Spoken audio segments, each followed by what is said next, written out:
Вся семья и родня Саши решила ему объявить бойкот перед самой свадьбой. Это ж надо быть таким упрямым, чтобы жениться на Светке из многодетной семьи.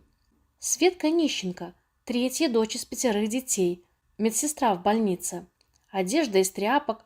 Куда она такая решила влезть в богатую семью? Понятно, что корыстная девка. Сама хочет разбогатеть за счет других. Свою поганую семейку из ямы вытянуть. С Сашкой серьезно разговаривал отец и плакала мать. «Саш, ну ты ж понимаешь, что она не за тебя замуж выходит, а за твои деньги», — возмущался отец. «Что она имеет? Да ничего. На зарплату медсестры не разживешься. А тут ей сразу мальчик-мажор. А между прочим, мы с твоей матерью всю жизнь горбатились, чтобы у вас с сестрами была достойная, обеспеченная жизнь». «Ну прям-таки горбатились», — возражал Сашка. «Ты сам женился на дочери генерала, который помог тебе открыть фирму. И крыша достойная была, чтобы бизнес не рухнул. Что не так?» Сашка получил по уху от отца. И на этом разговор с ним был закончен. Мать пыталась поговорить с сыном, но получались лишь одни всхлипы и причитания. Младшие сестры-двойняшки, Алла и Эля, тоже пытались повлиять на брата. Вот она тебе родит и устроит громкий развод с разделом имущества. Что она может сделать? Работу бросит. Зачем ей напрягаться, если у тебя своя квартира, свой бизнес, благодаря отцу? Тети, дяди двоюродные, родные братья и сестры тоже не авторитет, как бы они ни отговаривали Сашку от глупого поступка. Жениха поддержала только бабушка Лиза, вдова того самого генерала, который помог потомкам стать богатыми людьми.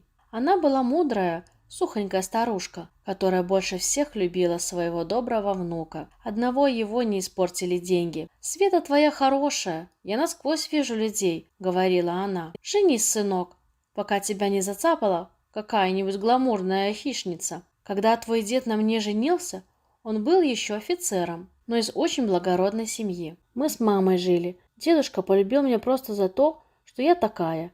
И его семья меня приняла. Время было другое.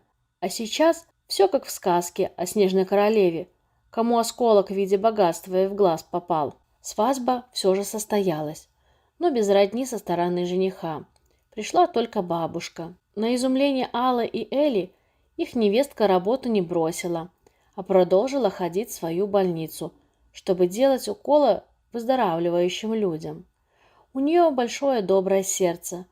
Она всех жалела, поэтому очень любила свою работу. «Добренькую себя строит», – жаловалась свекровь своему мужу и дочерям. «Надолго ли ее хватит? Когда же она истинное лицо свое покажет? Ну вот тогда Санек и поплачет». Самое странное было то, что Света у мужа не просила ни золота, ни бриллианты, и даже одевала все так же скромно.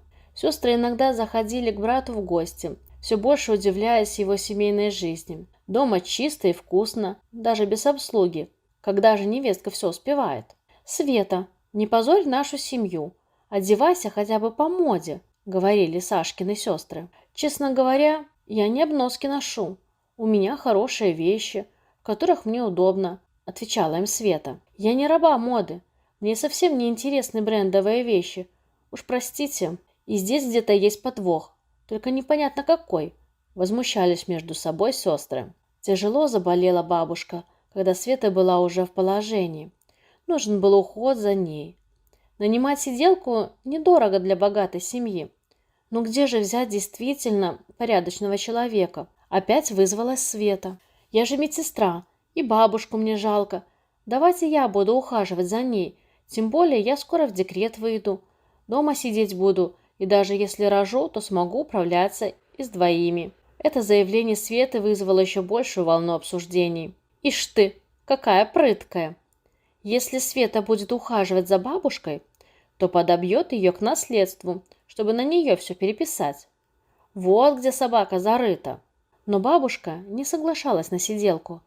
Она изъявила желание именно, чтобы Света за ней ухаживала. Когда все родственники сбежались, чтобы отговорить ее, бабушка сказала: «Не судите о людях по себе, тебе дороже будет.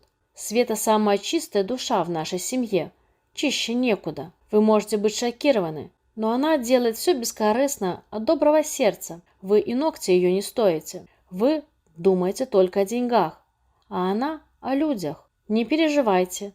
Я давно уже написала завещание на всех внуков поровну. Хватит трястись за деньги. Бабушка была совсем плоха и умерла за неделю до рождения правнучки. Девочку назвали в честь бабушки. Когда малышке было 3 года, ее отдали в самый обыкновенный детский сад, что опять вызвало волну негодований у родственников Саши. Ну как это так? Мать совсем не думает о ребенке. Сашу родня задергала до той степени, что он сам стал злиться на свою жену. «Ну почему ты не хочешь быть на нашем уровне? Походила бы с моими сестрами по модным магазинам. Ну ты же не хочешь? Я бы купил тебе машину. Ну ты же на права даже не хочешь сдавать. И что это за увлечение такое? Быть в свободное время волонтером и ухаживать за убогими. Тебе не жаль своего времени? Ну, что касается машины, я трусиха и боюсь водить. Прости. Одной блондинкой на дороге будет меньше. Это уже хорошо. А насчет времени, то ты меня вообще удивляешь. То есть ходить часами по магазинам с твоими сестрами, шопоголиками – это разумная трата времени. Но если ты меня стыдишься и считаешь, что я недостойна твоей родни, то дороги наши теперь расходятся. Супруги развелись. Вся Сашина родня была в полнейшем шоке, что Света не судилась за недвижимость и имущество, и никто не понимал, в чем здесь подвох. Света согласилась с суммой ежемесячных выплат по алиментам на Лизу. Забрала дочь и уехала в другой город. А через полгода свекровь частично парализовала. Нужно было искать сиделку. Одна сменяла другую, но житься с свекровью было сложно. Сестры решили позвонить Свете. «Светочка, ты же добрый человечек. Мама у нас сильно заболела.